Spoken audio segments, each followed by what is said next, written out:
And whereas for them it was along the lines of John Beatty, for example, insisting on African theology, whereas Uko never actually labored too much on the distinction, because if you oppress and your oppression and your indigenization doesn't move towards a liberatory possibility, then it's useless, right?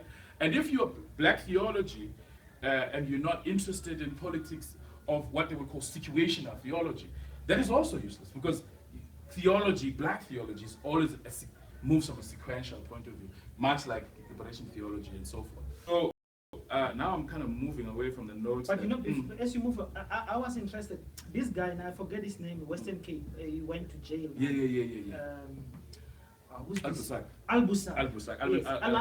Alan Busak. Yes. Alan Busak. I mean, before he becomes a big UDF guy, his whole training, if you like, is in liberation theology. Absolutely. I mean, see, now that is one of the best defenders of black theology at the time in the early 70s.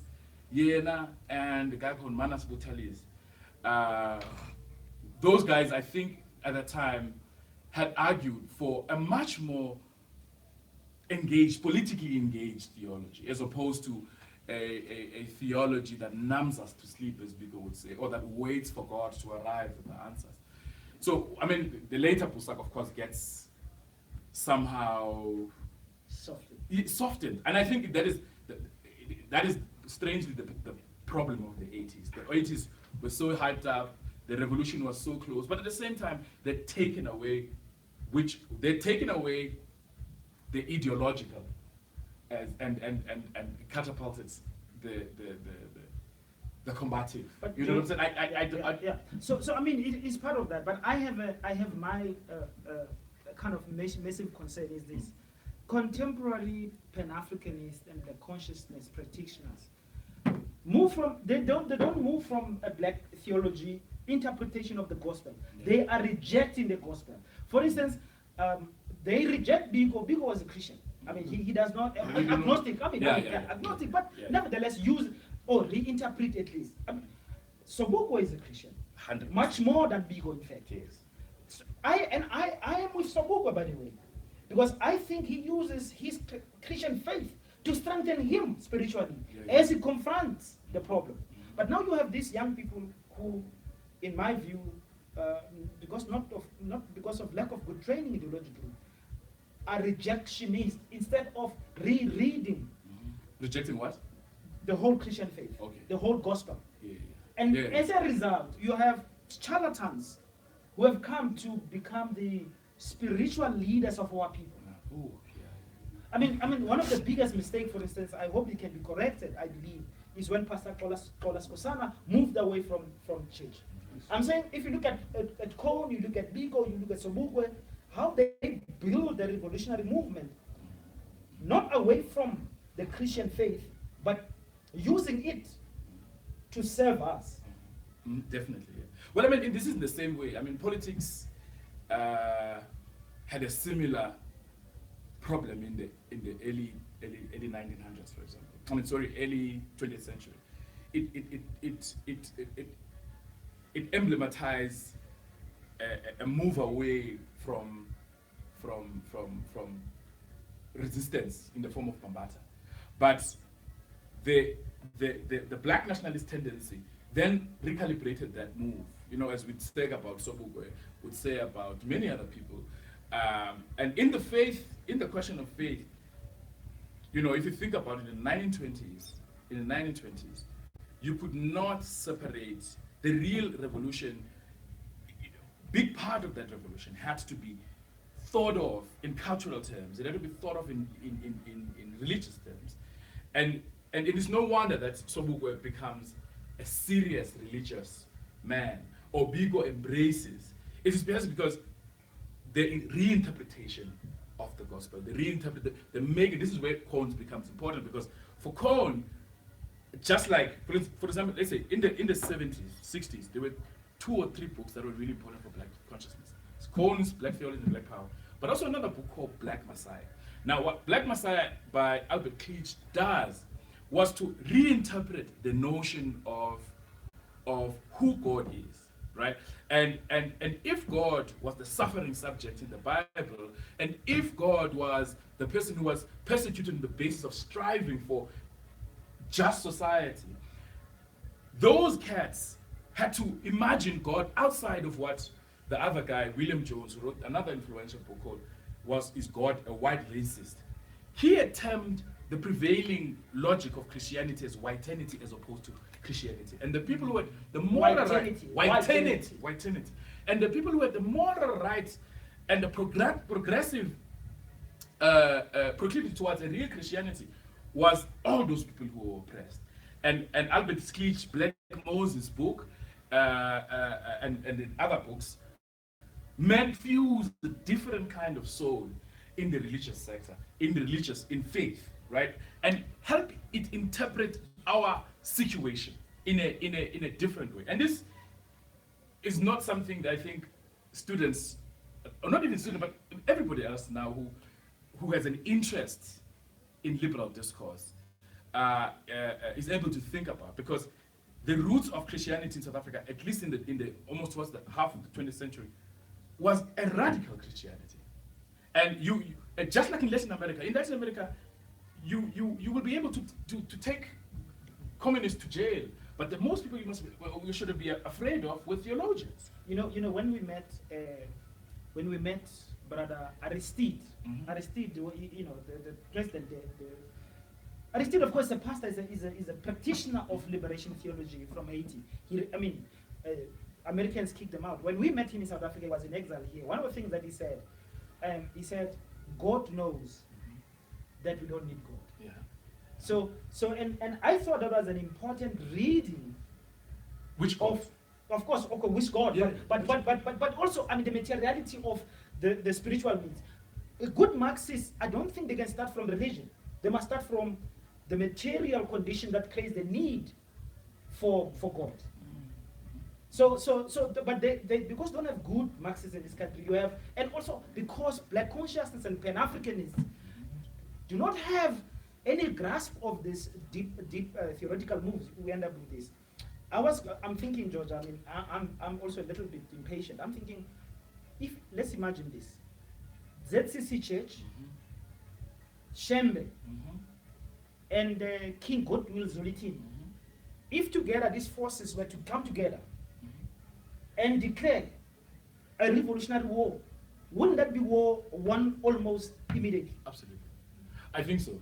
I would actually even include not even those traditional black churches, but also the new Pentecostal people. Yeah. Bushiri. Yeah. So if those guys, Bushiri. Absolutely. If you, I think the Malema and them knew that to some degree the ANC knows this very deeply. Yeah. Towards the end of the year, last year, with the Nazareth, them going to churches was not an empty project. They knew very well that the church commands a significant number in terms of how we think as a society. So instead of rejecting Bushiri, we must engage Bushiri with the... In the same way that you have to accept black people generally. Yeah. You must bring that man of Bushiri on board. Okay, I hope that I can invite. But already we're working with this board of company. Georgia, thanks for making time to come see us, but you must promise our viewers that you will come back. We have a few more projects that we undertake. One of the things that I'm thinking about because of the death of intellectual engagement in this country is a meditation on black nationalism inside the ANC. I would like to make a provocation. Somebody like you, somebody like Ndumiso, Lada, some of our brothers and sisters were thinking to share an hour with our viewers just talking about black nationalism to help our people understand how the ANC was black nationalist and how we see in 54, 55 black nationalism starting getting serious attack, but there has been some residual forces of black nationalism. And today for me, I think Jacob Zuma is a representative of a revival of black nationalism again. So I like to that would be a very interesting conversation. But also, just before, I'm interested to say one thing about Cone. Cone does something really important, and as a person who's an art critic, a big part of that we never acknowledge about Cohn is that Cohn has been a person who understood the deep relations between religion and culture. And in his latest books and his latest works, he has gone to music to recalibrate the emancipatory potential of music. In the same way that we can think about the emancipatory potential of Bushiri. You see what I'm saying? When we see black people dancing willy-nilly, for him it was the blues. And we remember from Fanon, the blues were rubbish, nothing, it restores racism. But for him, blues, you know, for Biko as well, James Brown, like, I'm proud and I'm black. So there's another thing about Cohn that we never really take, we only just think about what, you know, in terms of theoretical theology and so forth, but never so much about the surrounding interest that he had as a thinker and also as a scholar. So as a person who's into culture, there's a big part that we're not paying attention to. In his book called The Tree, it's called The Cross and the Lynching Tree.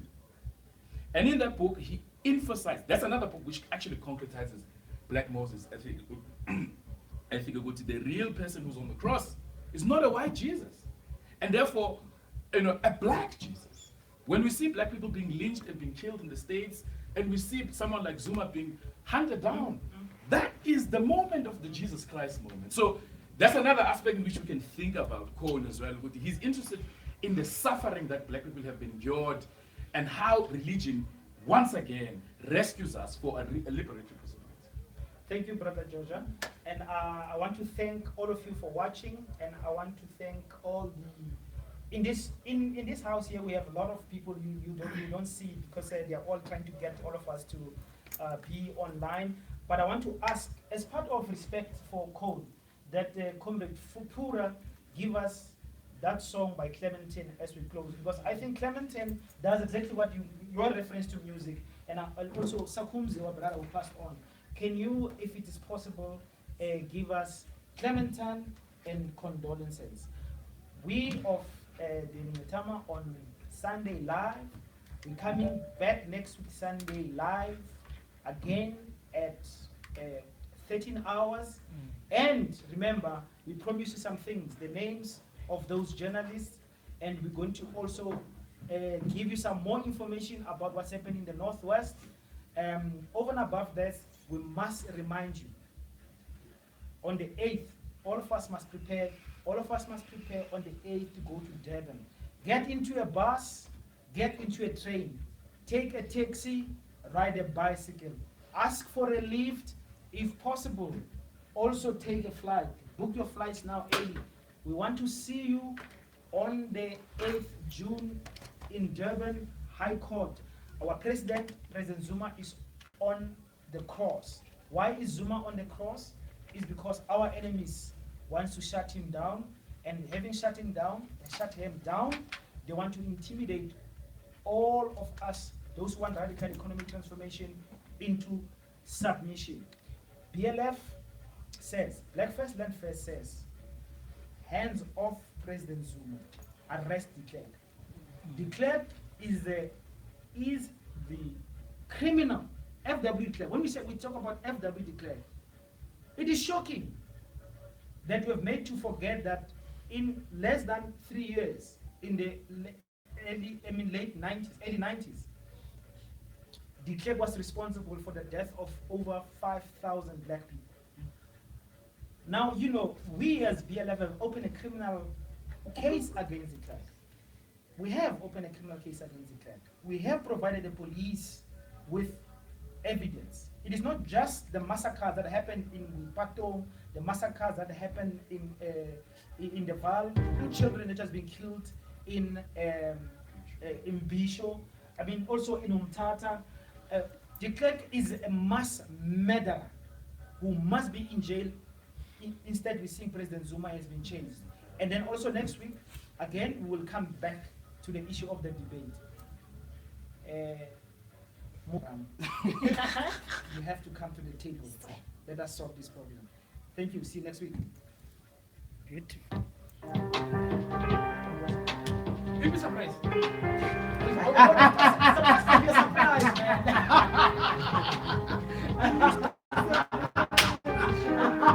We should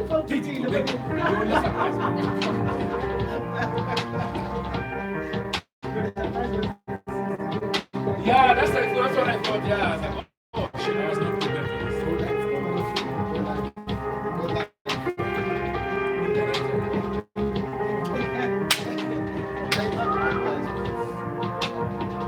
I swear that you've seen me. Yes, you've seen me here before. And so don't tell it. Don't tell it I'm the one. Exposing us. Why are you exposing This particular voice, yes, you've heard it before.